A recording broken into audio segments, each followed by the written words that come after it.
Shalom jemaat Tuhan, kita masuk dalam topik Armageddon yang terdapat dalam Wahyu 16 ayat 12 sampai 16. Mari kita berdoa.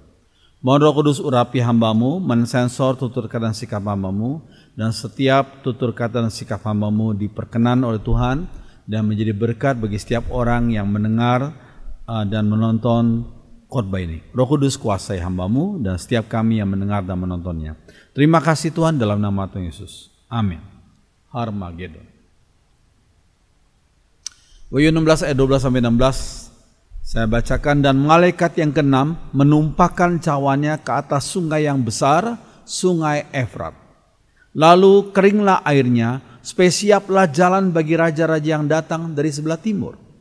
Dan aku melihat dari mulut naga dan dari mulut binatang dan dari mulut nabi palsu itu keluar 3 roh najis yang menyerupai katak. Itulah roh-roh setan yang mengadakan perbuatan-perbuatan ajaib. Dan mereka pergi mendapatkan raja-raja di seluruh dunia untuk mengumpulkan mereka guna peperangan pada hari besar, yaitu hari Allah yang Maha Kuasa. Mari kita baca sama-sama. Lihatlah, aku datang seperti pencuri. Berbahagialah dia yang berjaga-jaga dan yang memperhatikan pakaiannya, supaya ia jangan berjalan dengan telanjang dan jangan kelihatan kemaluannya. Lalu yang mengumpulkan mereka di tempat yang dalam bahasa Ibrani disebut Armageddon. Demikianlah firman Tuhan. Saudara sekalian, kalau kita baca ayat yang ke-12, Wahyu 16 ini dikatakan, dan malaikat yang keenam menumpahkan cawannya ke atas sungai yang besar, sungai Efrat. Lalu keringlah airnya, supaya siaplah jalan bagi raja-raja yang datang dari sebelah timur. Ayat ini menyampaikan berita tentang keringnya sungai Efrat. Keringnya sungai Efrat, sehingga memberi jalan raja-raja dari timur untuk menyerang. Maksudnya apa? Lalu dalam perjanjian lama kita perlu ingat tentang sejarah yang pernah terjadi waktu lalu, yaitu sejarah pengeringan air laut merah sebagian tempat ya, dan pengeringan sebagian tempat dari sungai Yordan karena perbuatan Allah. Kita lihat Keluaran 14 ayat 21. Lalu Musa mengulurkan tangannya ke atas laut, dan semalam-malaman itu Tuhan menguakkan air laut dengan perantaraan angin timur yang keras, membuat laut itu, laut merah itu menjadi tanah kering, maka terbelahlah air itu. Ya, tentang sungai Yordan dikatakan, tetapi para imam pengangkat tabut perjanjian Tuhan itu tetap berdiri di tanah yang kering di tengah-tengah sungai Yordan, sedang seluruh bangsa Israel menyeberang di tanah yang kering sampai seluruh bangsa itu selesai menyeberangi sungai Yordan. Ya, dalam Yosua 3 ayat yang ke-17. Jadi ada laut merah yang dikeringkan sebagian tempat dan ada sungai Yordan di satu bagian yang dikeringkan untuk berjalannya umat Tuhan. Dikatakan dalam ayat 17 Yosua ini, mereka menyeberang pada musim menuai. Yosua 3:15. Jadi pada saat debit airnya sedang meluap hebat, justru mujizat itu terjadi pada waktu air sungai Yordan meluap hebat. Pada waktu air sungai Yordan meluap hebat, kalau saya membaca beberapa artikel tentang hal ini, dikatakan mungkin lebarnya sampai 3,2 km. Lebarnya sungai Yordan kalau pada waktu meluap hebat, pada waktu musim menuai. Dan berapa dalamnya? Dalamnya sampai 37 meter. Jadi Tuhan melakukan mujizatnya pada saat musim menuai. Jadi pada waktu air sungai Yordan meluap, jadi tidak ada orang yang bisa memungkiri akan fakta mujizat ini. Ya, lebarnya sampai 3,2 km dan kedalamannya sampai 37 meter. Bagaimana orang Israel bisa menyeberangi hal itu?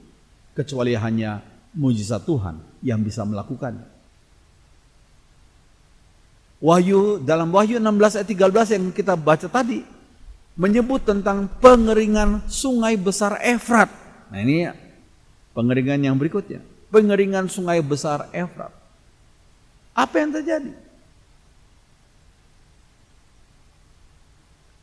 Sekalian, menurut Herodotus, seorang sejarawan terkenal waktu itu, ya, sejarawan terkenal dari Yunani, ya.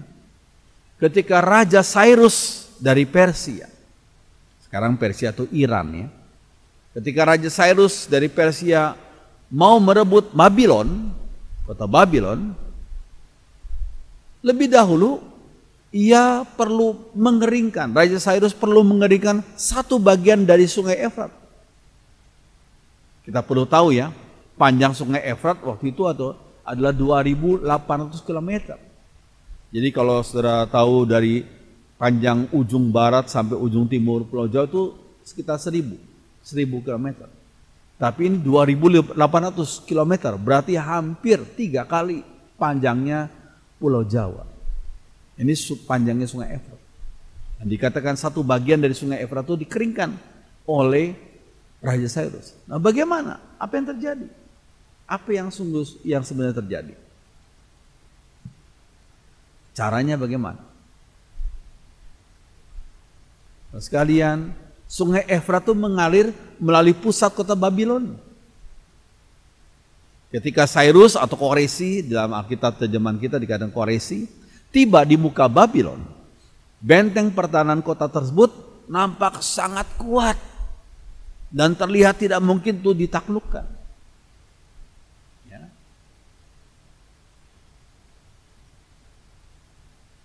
Lalu Cyrus membuat suatu rencana yang brilian.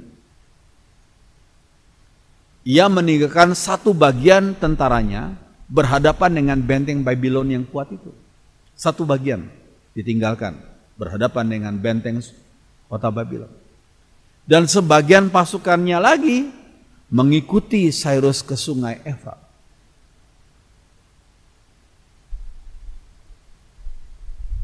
Iya.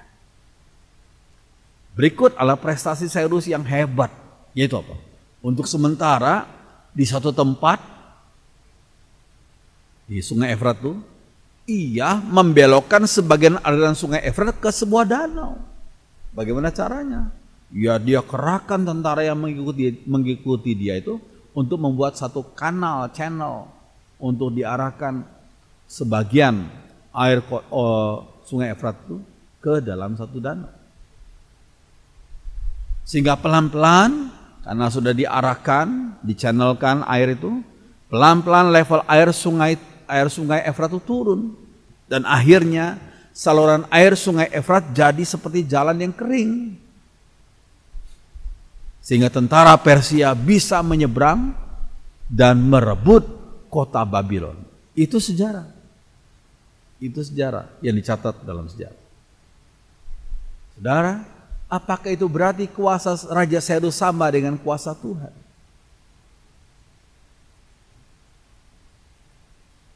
Sama sekali tidak. Sama sekali tidak. Kenapa saya katakan demikian?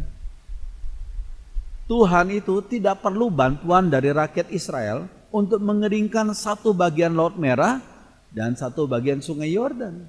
Tidak perlu. Berbeda dengan Raja Cyrus yang melibatkan begitu banyak prajurit Persia untuk menggali saluran air Sungai Efrat untuk dialirkan ke sebuah danau tadi. Dan perlu waktu yang cukup lama untuk melakukannya. Itu bedanya di situ. Ya. Bedanya di situ. Lalu sekalian, sejarah mencatat dengan mengeringkan Sungai Efrat berarti membuka jalan bagi penyerbu, dikatakan raja-raja yang datang dari sebelah timur.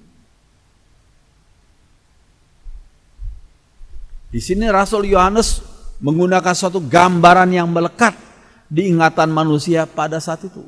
Ya, dalam kitab Wahyu ini ya, kita balik ke kitab Wahyu lagi. Ya, Rasul Yohanes menggunakan suatu gambaran yang melekat dalam ingatan manusia pada saat itu.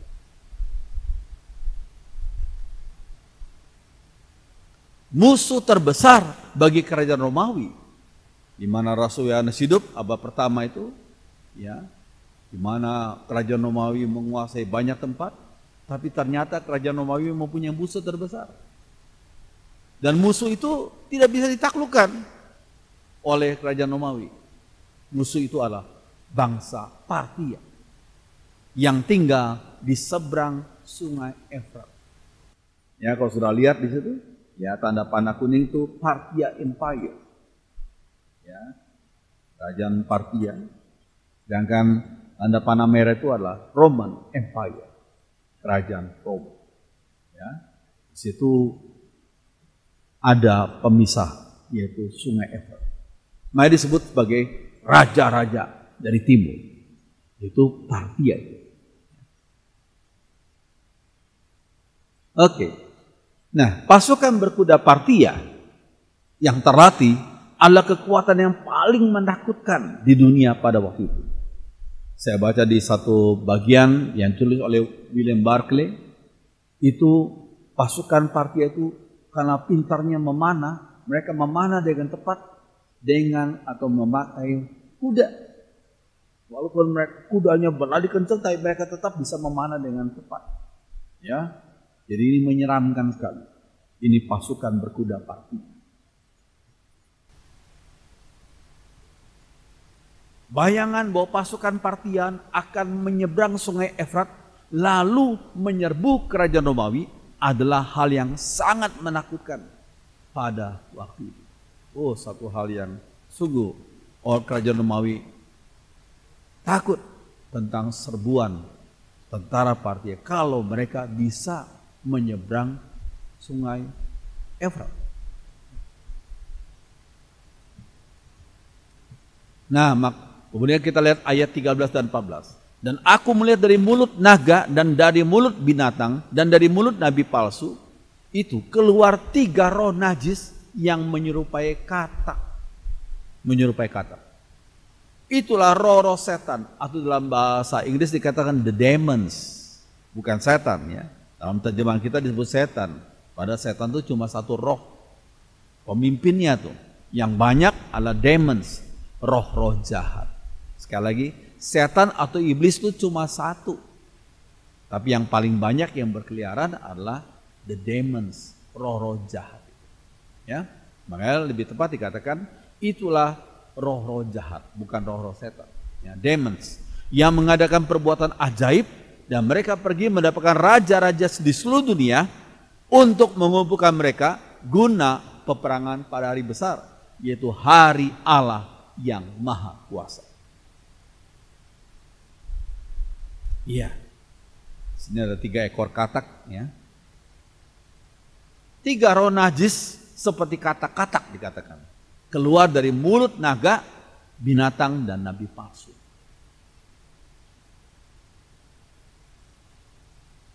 Dalam Alkitab, katak dikaitkan dengan wabah.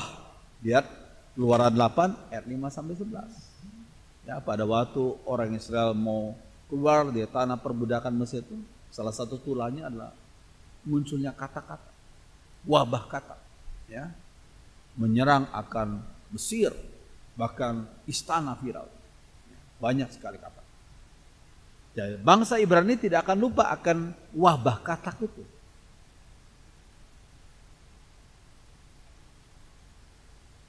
Nah, kita lihat Keluaran 8 ayat 2 sampai 4. Jika engkau menolak membiarkannya pergi, membiarkan umat Israel pergi keluar dari tanah Mesir itu, tanah perbudakan, maka aku, kata Tuhan, akan menulahi seluruh daerahmu, seluruh daerah Mesir dengan katak. Katak-katak akan mengeriap dalam sungai Nil, lalu naik dan masuk ke dalam istanamu, dan istana Firaun, dan kamar tidurmu. Waduh, sampai kamar tidur pun dimasukin katak-katak. Ya, sampai ke dalam tempat tidurmu, naik ke tempat tidurnya Firaun. Ke dalam rumah pegawai-pegawaimu dan rakyatmu bahkan ke dalam pembakaran rotimu, serta ke dalam tempat adonanmu. Katak-katak itu akan naik memanjati engkau, memanjati rakyatmu dan segala pegawaimu. Nah, saudara sekalian, menurut Taurat, katak adalah hewan yang dianggap haram. Sudah lihat dalam Imamat 11 ayat 10 sampai 12. Kenapa haram? Binatang dikatakan dalam Imamat 11 itu, binatang yang hidup di dalam air tetapi tidak bersirip dan tidak bersisik adalah haram. Contohnya adalah katak. Jadi tidak boleh dimakan dan bangkainya tidak boleh disentuh.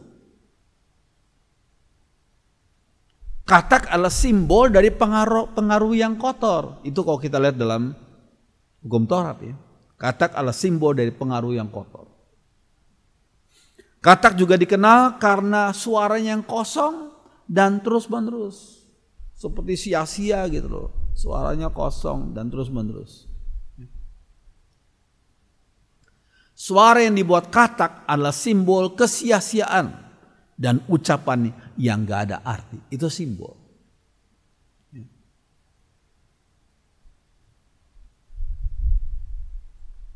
Lalu pertanyaan berikutnya, apakah umat Kristen boleh makan katak atau swike? Boleh nggak? Apalagi kita yang tinggal di Semarang, ya, ingat akan teman-teman kita yang di kota lain di Jawa Tengah ini, di mana makanan khas mereka adalah swike. Ya. Jika dilihat dari sudut etika, tidak ada yang salah. Ya. Lihat Matius 15 ayat 17 sampai 18. Tuhan Yesus berkata apa? Tidak tahukah kamu bahwa segala sesuatu yang masuk ke dalam mulut, turun ke dalam perut, lalu dibuang ke jamban, di jamban. Ya. Tetapi apa yang keluar dari mulut berasal dari hati, itulah yang menajiskan orang. Maksudnya yang masuk ke dalam mulut, masuk ke perut, lalu dibuang ke jamban. Itu enggak menajiskan kamu, enggak membuat kamu dosa. Tapi apa yang keluar dari mulut, perkataan, ya, pemikiran yang kita kombinasikan dengan berbagai macam hal, ya, kita katakan, itu berasal dari hati. Itulah yang menajiskan orang. Itu kata Tuhan. Jadi secara etika, makanan apapun sebenarnya oke-oke saja. Ya, sebab yang menajiskan kita bukan itu. Yang menajiskan kita adalah apa yang keluar dari mulut, apa yang kita katakan itu. Karena berasal dari hati, itulah yang menajiskan orang. Namun jika ditinjau dari sudut kesehatan, memang kurang baik makan katak itu. Mengapa? Apa yang dilarang oleh Taurat memang kurang baik dari sudut kesehatan. Jadi hal-hal yang dilarang oleh Taurat, silakan saudara selidiki. Kenapa dilarang oleh Taurat makanan-makanan tertentu itu? Oh, sudah selidiki, memang betul kurang baik bagi kesehatan. Ya, saya kutipkan info dari Health Liputan 6, Kesehatan dari Liputan 6. Dikatakan besarnya residu yang bandel dan beracun dari bahan kimia pertanian terbiomagnifikasi dalam rantai makanan, terakumulasi dalam tubuh katak, dikatakan. Ini dari Health Liputan 6. Biomagnifikasi itu apa sih? Adalah proses di mana bahan pencemar konsentrasinya meningkat. Bahan pencemar, ya, dengan meningkatnya posisi makhluk hidup pada suatu rantai makanan. Mengkonsumsi terus-menerus. Nah, kalau banyak mengkonsumsi daging kodok, daging katak, bisa memicu stroke, kanker, kelumpuhan, gagal ginjal, dan kelainan bentuk lainnya. Nah itu, kalau kita konsumsi banyak. Ya. Kalau lagi pengen, ya sekali waktu boleh-boleh saja. Tidak membuat kita jadi dosa, ya. Tapi kalau mengkonsumsi sering, itu tidak baik untuk kesehatan kalau kita makan katak. Ya. Oke, dalam agama Zoroastrianisme, agama orang Persia itu, katak dianggap sebagai pembawa wabah, agen dari Ahriman, kuasa kegelapan. Dalam pergumulannya melawan Ormuzd, kuasa terang. Ini gambarnya. Ya. Iya, Ahriman, katak adalah agen dari Ahriman, pembawa wabah. Dalam pergumulan melawan Ormuzd, kuasa terang. Itu menurut Zoroastrianisme. Tapi kita tidak mengikuti ajaran lain kecuali firman Tuhan saja. Ya. Oke. Nah, dengan berkata-kata keluar dari mulut sang naga, binatang buas, dikatakan binatang naga, binatang buas, dan sang nabi palsu, itu berarti roh atau nafas yang keluar dari mulut mereka seperti kata-kata yang najis. Nah, ini dalam bahasa simbolis ya. Seperti kata-kata yang najis itu. Dari mulut mereka, perkataan mereka. Perkataan mereka seperti wabah, tidak bersih dan sia-sia. Mereka adalah sekutu dari kuasa kegelapan. Apakah perkataan kita membangun semangat orang lain untuk melakukan kehendak Tuhan, atau mendorong orang lain untuk melanggar perintahnya? Itu satu pemahaman, satu koreksi bagi kita. Pertanyaannya, apakah perkataan kita sehari-hari dapat membangun semangat orang lain untuk melakukan kehendak Tuhan, atau malah mendorong orang lain untuk melanggar perintah Tuhan? Itu pertanyaannya. Ya, lihatlah ayat berikut nih, bagus sekali ayat ini. Yesaya 50 ayat yang keempat. Tuhan Allah telah memberikan kepadaku lidah seorang murid, supaya dengan perkataan aku dapat memberi semangat baru kepada orang yang letih lesu.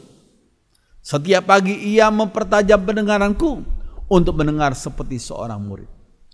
Biar setiap pagi kita berdoa kepada Tuhan sebelum kita mulai pekerjaan kita. Ya Tuhan, berikan aku lidah seorang murid, supaya dengan perkataanku hari ini aku dapat memberi semangat baru bagi orang yang letih lesu.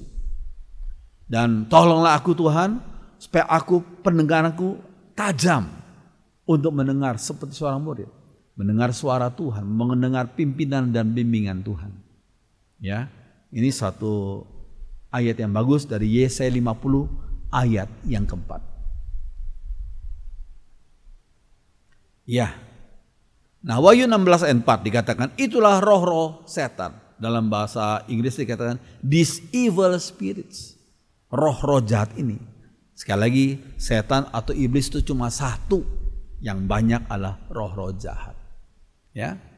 Yang mengadakan perbuatan-perbuatan ajaib. Dan mereka pergi mendapatkan raja-raja di seluruh dunia. Setan dan roh-roh jahat, anak buah setan itu bisa melakukan perbuatan yang ajaib. Nah, ini kita perlu ingat ya. Setan dan roh jahat, anak buah setan, bisa melakukan perbuatan-perbuatan yang ajaib. Maka dari itu iman kita jangan didasarkan pada perbuatan ajaib. Sebab setan dan roh jahat bisa melakukan perbuatan ajaib juga.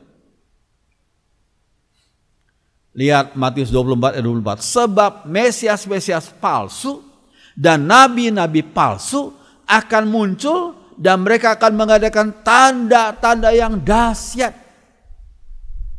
dan mujizat-mujizat sehingga sekiranya mungkin mereka menyesatkan orang-orang pilihan juga.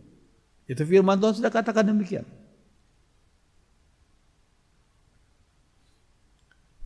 Sehingga iman kita janganlah didasarkan pada mujizat. Jangan. Iman kita jangan didasarkan pada mujizat. Roma 10 ayat 17 ini penting. Jadi iman timbul dari pendengaran dan pendengaran oleh firman Kristus. Itulah iman kita harus didasarkan pada pendengaran akan firman Kristus. Bukan didasarkan pada mujizat. Sebab Mesias dan nabi-nabi palsu juga bisa melakukan tanda-tanda yang dahsyat. Yang bisa menyesatkan sebagian orang. Kita harus tes semuanya dengan firman Tuhan, dengan prinsip-prinsip firman Tuhan. Ini penting. Oke, selanjutnya. Perbedaan kuasa Tuhan dan kuasa iblis. Saya secara cepat ya. Nomor 1, kuasa Tuhan itu tidak terbatas. Omnipoten, tidak terbatas. Tapi kuasa iblis dan roh-roh jatuh terbatas adanya. Itu perbedaan pertama. Perbedaan kedua, hanya Allah yang dapat mencipta kehidupan. Create the lives, mencipta kehidupan. Kuasa iblis gak bisa mencipta kehidupan. Lihat Yohanes 1 ayat 4. Dikatakan dalam dia, dalam firman ada hidup. Dan hidup itu adalah terang manusia. Selanjutnya yang ketiga, perbedaan ketiga adalah hanya Allah yang bisa membangkitkan orang mati. Si jahat gak bisa. Meskipun iblis seperti memberi nafas dalam tanda kutip.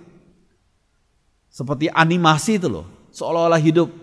Padahal nggak hidup, seolah-olah hidup, animasi aja. Tapi itu dilakukan oleh iblis dan roh-roh jahat untuk memikat hati manusia yang berdosa. Ternyata iblis juga bisa memberikan hidup, kata mereka. Padahal itu cuma sekedar animasi, seolah-olah hidup. Ya, lihat Wahyu 13 ayat 15 dikatakan, dan kepadanya diberikan kuasa untuk memberikan nyawa kepada patung binatang itu. Sehingga patung binatang itu bisa berbicara juga. Jadi mereka roh jahat, kuasa iblis bisa melakukan mujizat. Jangan kita terkecoh. Itu hanya animasi, seolah-olah hidup saja. Ya. Itu perbedaan kuasa Tuhan dan kuasa iblis. Ya, jadi hati-hati dengan hal-hal yang sensasional. Oke. Nah, Wahyu 16 ayat 15. Lihatlah aku datang seperti pencuri. Berbahagialah dia yang berjaga-jaga dan memperhatikan pakaiannya, supaya ia jangan berjalan dengan telanjang dan jangan kelihatan kemaluannya. Seperti pencuri. Kedatangan kedua dari Tuhan adalah seperti pencuri. Kedatangan kedua ya, second coming of Christ. Maksudnya seperti pencuri artinya tiba-tiba datangnya. Gak ada orang yang tahu kapan itu terjadi. Orang cuma memperkirakan, tapi itu cuma kira-kira. Secara pasti orang gak tahu kapan kedatangan kedua dari Tuhan Yesus itu terjadi. Makanya dikatakan seperti pencuri. Tiba-tiba datangnya. 1 Tesalonika 5 ayat 2. Karena kamu sendiri tahu benar-benar bahwa hari Tuhan datang seperti pencuri pada malam. Umat Tuhan perlu setiap saat berjaga-jaga. Setiap saat. Dalam hal iman, etika, dan moralitas sehari-hari. Berjaga-jaga. Iman kita berjaga-jaga. Etika kita berjaga-jaga. Dan moral kita pun berjaga-jaga agar sesuai dengan kehendak Tuhan. Setiap saat. Bukan berarti umat Tuhan tidak boleh tidur secara fisik ya. Kita semua manusia yang jasmani perlu tidur. Jadi bukan berarti umat Tuhan nggak boleh tidur secara fisik. Tapi iman dan moralitas kita tetap perlu selalu dipelihara baik di hadapan Tuhan. 1 Tesalonika 5 ayat 4. Tetapi kamu saudara, kamu tidak hidup dalam kegelapan. Sehingga hari itu tiba-tiba mendatangi kami seperti pencuri. Tidak hidup dalam kegelapan. Oke. Nah, sekarang kita fokus pada satu hal. Dalam Wahyu 16 ayat 16. Lalu ia mengumpulkan mereka di tempat yang dalam bahasa Ibrani disebut Harmagedon. Harmagedon. Nah, saudara sekalian, ini ada traktat sekian mungkin pada abad yang lalu ya. The Watchtower, menara jaga. Armageddon. What is it? When will it come? Apa itu?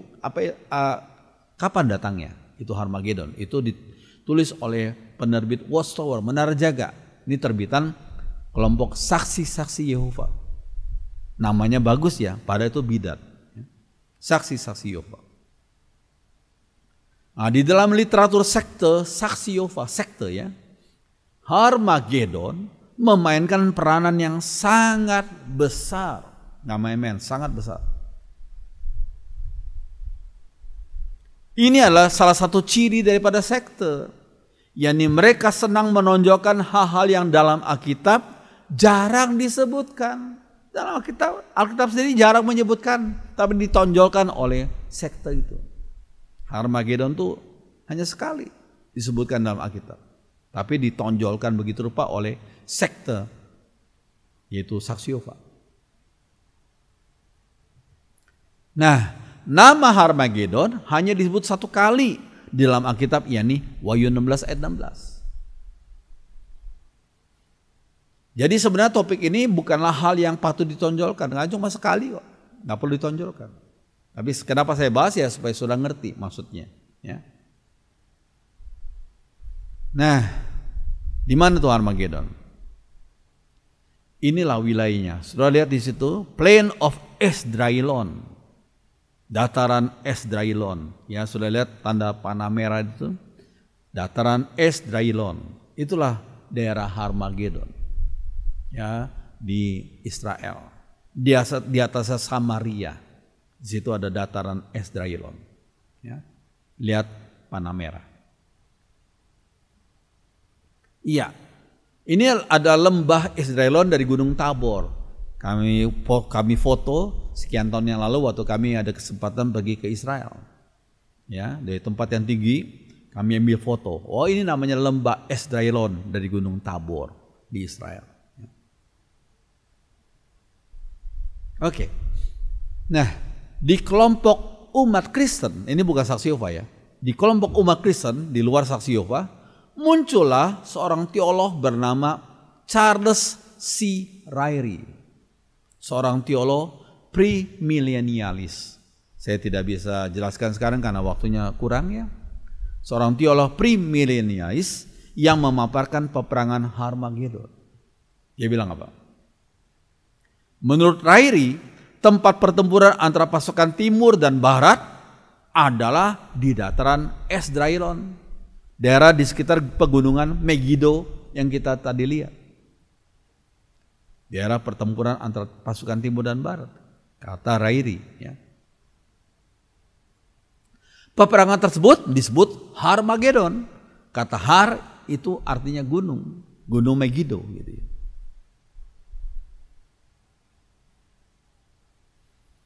Ya, penjelasan Ryrie secara singkat, panjang lebar ya sebenarnya, tapi saya singkat begini. Sebelum pertengahan masa sengsara besar, yaitu 3,5 tahun pertama, si Antikris, kata Ryrie, pemimpin dari Barat yang masih setia kepada perjanjiannya dengan Israel, menyerang dan menaklukkan Mesir. Ini kata Ryrie ya.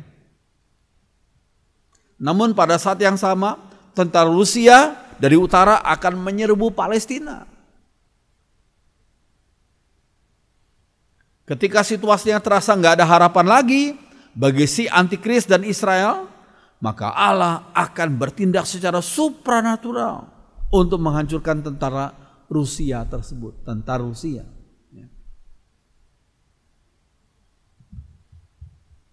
Namun kehancuran Rusia itu malah memberi keleluasaan bagi si Antikris untuk melanggar perjanjiannya dengan Israel. Ya, Antikris melanggar perjanjian dengan Israel.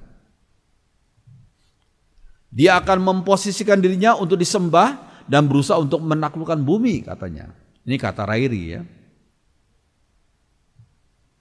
Namun ketika si Antikris memulai rencananya itu, bangsa-bangsa dari timur akan bersatu dan berusaha untuk menghentikannya. Mereka berjalan menuju Palestina. Cawan hukuman ke-6 akan mengeringkan sungai Efrat, dikatakan, sehingga mempercepat perjalanan mereka ke tanah perjanjian. Sementara itu pada saat yang sama, si Antikris itu menanamkan kuasanya secara kuat di Palestina sebagai seorang pemimpin agama dan politis. Sekali lagi ini kata Ryrie. Saya perlu sampaikan, walaupun mungkin bagi sebagian saudara agak bingung ya, tapi saudara perlu tahu bahwa ada orang yang pernah menafsirkan seperti itu dari sudut pandangan premilenialis. Ya, tempat pertempuran antara pasukan timur dan barat tersebut adalah dataran Esdraelon tadi. Daerah di sekitar pegunungan Megiddo, peperangan tersebut disebut sebagai Harmagedon. Kata har itu gunung. Ini saya jelaskan secara singkat saja. Ya. Dataran ini letaknya sekitar 20 mil di sebelah tenggara dari kota Haifa sekarang ini. 20 mil.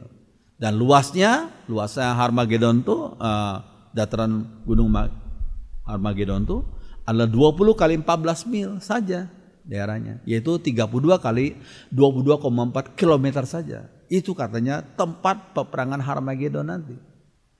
32 kali 22,4 kilometer saja. Ya.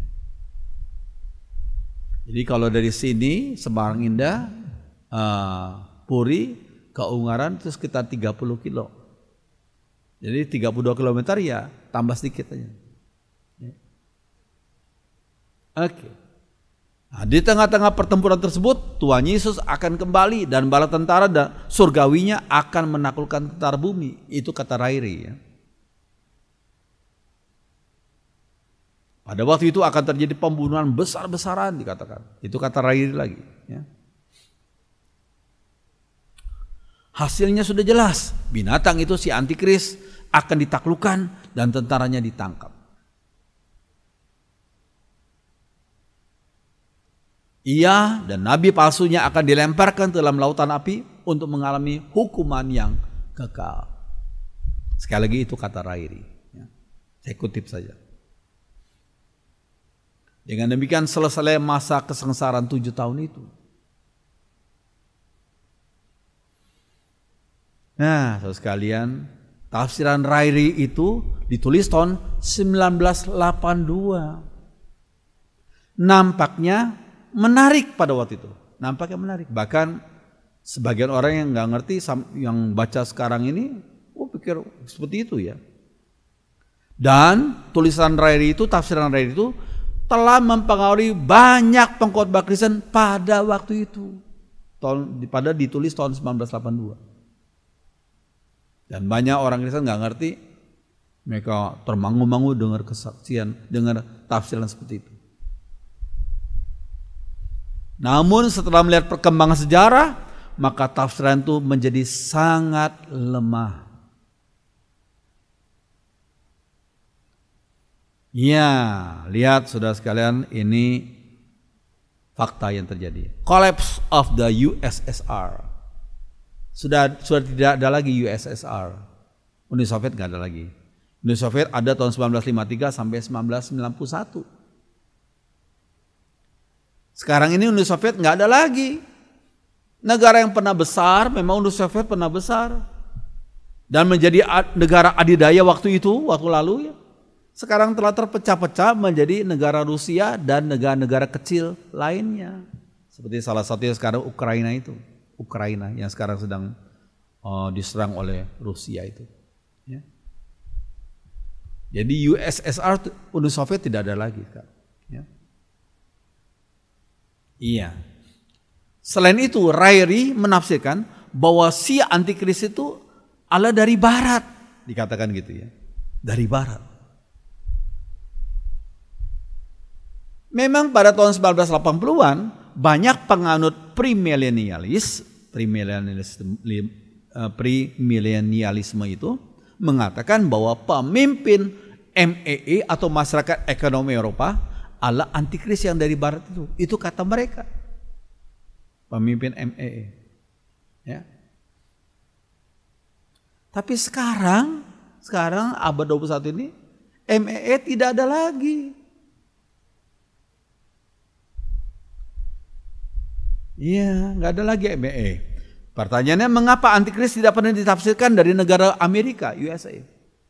Padahal dari negara itulah muncul dan berkembang banyak bidat dan ajaran sesat. Misalnya apa? Christian Science dari sana, dari Amerika. Saksi Yehova dari Amerika juga. Mormon ya dari Amerika. Children of God, COG itu, ya Moses David itu dari Amerika. Gereja Setan, New Age Movement dari Amerika dan lain-lain. Ya, kenapa yang ditekankan MEE tadi, pada MES kau sudah nggak ada lagi. Ya, selain itu ada beberapa kelemahan lain dari tafsiran Rairi tadi. Apa kelemahannya? Bagaimana dataran Esdraelon yang luasnya hanya 20 kali 14 mil atau 32 kali 22,4 kilometer dapat menampung semua tentara dari timur dan barat yang bertempur? Itu pertanyaannya. Bagaimana? Juga bukankah sifat perang sekarang ini sudah berubah? Nggak perlu berhadap-hadapan lagi. Musuh dengan musuh nggak perlu berhadapan-hadapan lagi. Tapi cukup dengan tekan tombol. Maka hulu-hulu nuklir akan meledak di berbagai tempat di dunia ini. Ya. Oke. Tentara surgawi adalah para malaikat yang bereksistensi roh, itu kita perlu ingat. Tentara surga itu para malaikat itu eksistensinya roh. Mereka nggak perlu berperang dengan tentara manusia dengan yang bereksistensi fisik, nggak perlu. Bukan tandingannya, bukan tandingannya. Malaikat Tuhan berperang dengan iblis dan roh-roh jahat. Itu firman Tuhan katakan demikian. Tentara Asyur yang jumlahnya 180.000 orang itu dibunuh dalam waktu satu malam saja oleh satu malaikat Tuhan yang sangat kuat. Sudah lihat dalam 2 Raja-Raja 19 ayat 35. Ya, jadi kalau manusia melawan malaikat ya bukan tandingannya. Ya. Iya. Nama Harmagedon tidaklah terdapat dalam peta dunia. Nggak ada terdapat, nggak ada dalam peta dunia. Karena kata itu, perkataan Harmagedon itu bukanlah nama geografis, tapi nama yang menandai peristiwa penting di dalam sejarah perjanjian Allah. Ya, lihat Megiddo. Ya. Berasal dari bahasa Ibrani nama Harmagedon. Berarti gunung Megiddo, yakni menunjuk pada gunung Karmel yang pada kakinya terbentang dataran atau lembah Megiddo di Esdraelon. Sudah lihat itu dalam peta ya.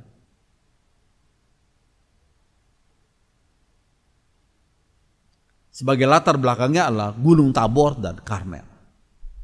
Ya, itu latar belakangnya.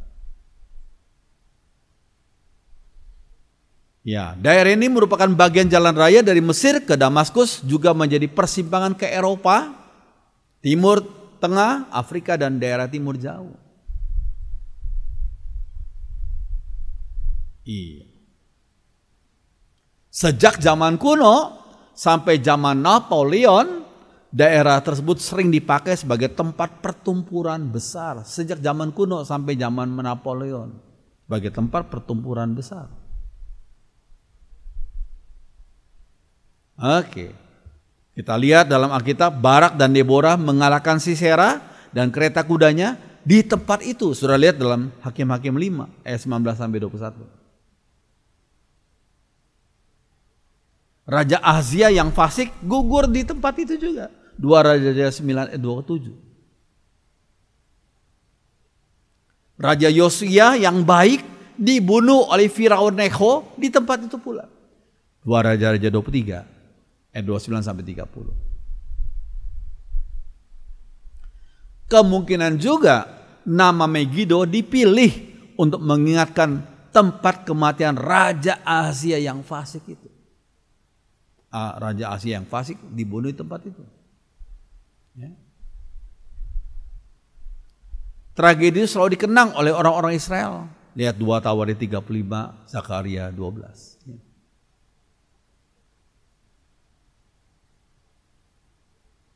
Nah, Zakaria 12 ayat 11. Pada hari itu akan ada ratapan yang hebat di Yerusalem, seperti ratapan bagi Hadad Rimon, nama bagi dewa Baal, dewa tumbuh-tumbuhan di Kanaan dan Syria, di lembah Megido.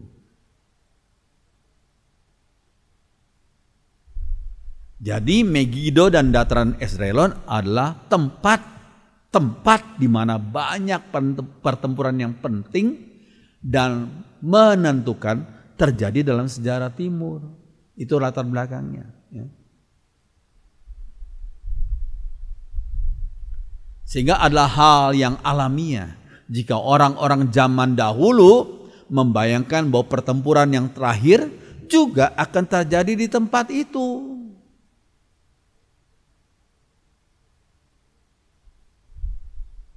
Namun, apakah pertempuran Harmagedon di Wahyu 16:16 harus diartikan secara harfiah?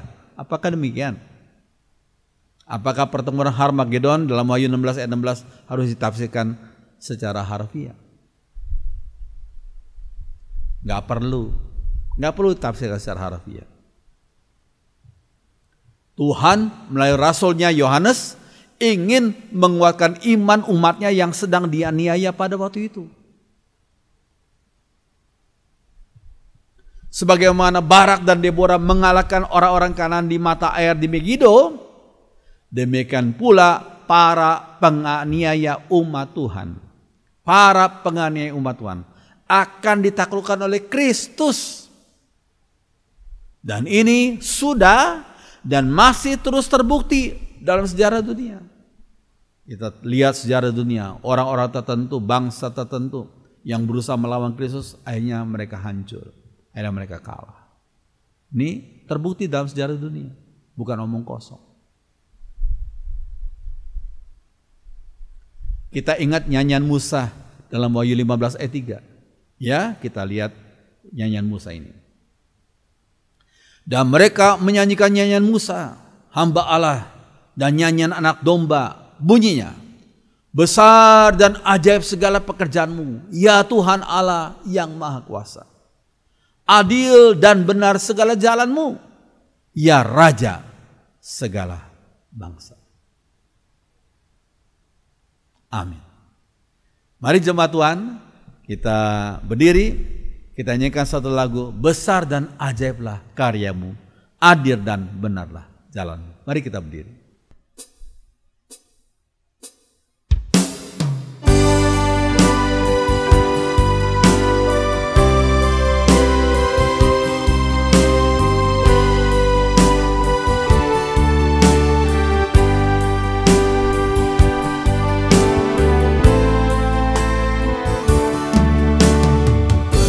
Dan ajaiblah karyamu, adil dan benarlah jalanmu, Raja segala bangsa yang maha kuasa, mulia namamu. Besar dan ajaiblah karyamu, adil dan benarlah jalanmu, Raja segala bangsa yang maha kuasa, mulia namamu. Mari kita angkat tangan kanan kita. Layaklah segala bangsa sujud kepadamu,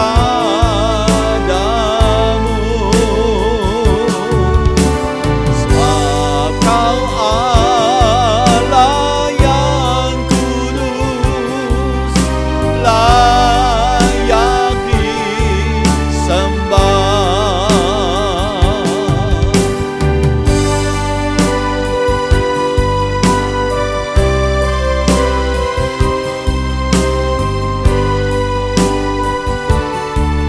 Perempuan saja.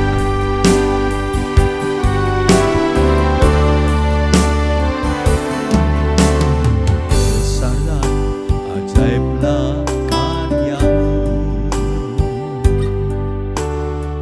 adil dan benarlah jalanmu. Pria saja, Raja segala bangsa yang maha kuasa, mulia namamu. Besar dan ajaiblah karyamu, adil dan benarlah jalanmu.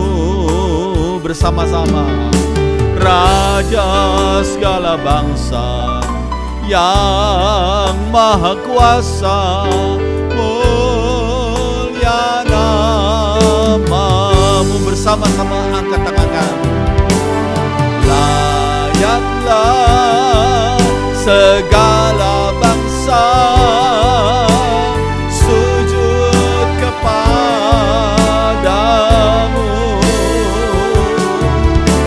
sebab kau Allah yang kudus, layak disembah. Sebab kau Allah yang kudus, sebab kau Allah yang kudus, layak disembah, layak disembah, layak disembah. Sekali lagi, layak disembah, layak disembah.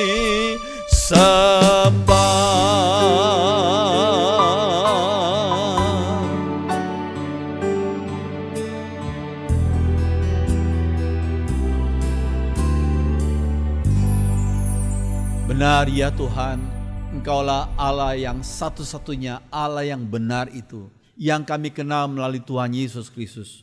Walaupun sebagian orang dunia membenci anak-anak Tuhan, bahkan mereka menganiaya, kuatkan kami sebagai umat-Mu Tuhan, untuk tidak membalas kejahatan dan kejahatan, tapi membalas kejahatan dan kebaikan dengan kasih, dan membawa mereka, menuntun mereka yang keras hati.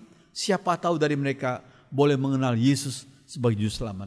Oh Tuhan, tolonglah kami, berikan kami kekuatan, keteguhan hati. Terima kasih, biar firman-Mu yang sudah Hamba sampaikan meteraikan hati kami dan mampukan kami melaksanakan. Dengarkan doa kami dalam nama Tuhan Yesus. Semua orang beriman mengatakan amin. Silakan duduk.